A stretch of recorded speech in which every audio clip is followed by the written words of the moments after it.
Hey, this is Howard with New Life House, and today I want to talk about how denial gets in the way of recovery. Specifically, how a family's denial that there's actually a problem going on or a problem serious enough to address can prevent someone from ever having a chance to truly recover. Here's the thing about denial, and here's the thing about addiction.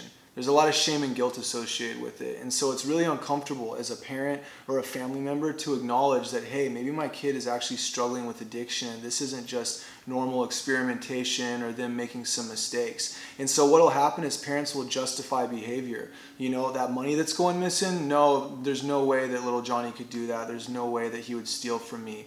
That big behavioral change, the sullenness, the irritability, no, that's not addiction. That's just normal teenage hormones. The bad grades in college, well, you know, I'm going to keep sending the money because at least he's staying on campus. He's just going through something hard right now. And this whole time, there's a serious problem taking place, but because we don't want to look at it as family members, because it's uncomfortable for us to acknowledge that maybe what my kid is struggling with is more than just some bad decisions, but is actually addiction and something a lot more serious, them getting the help that they need doesn't happen when it needs to happen.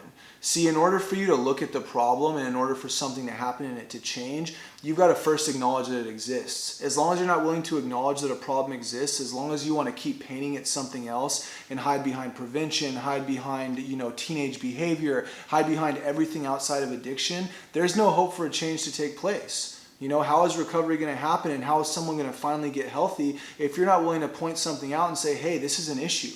This isn't okay.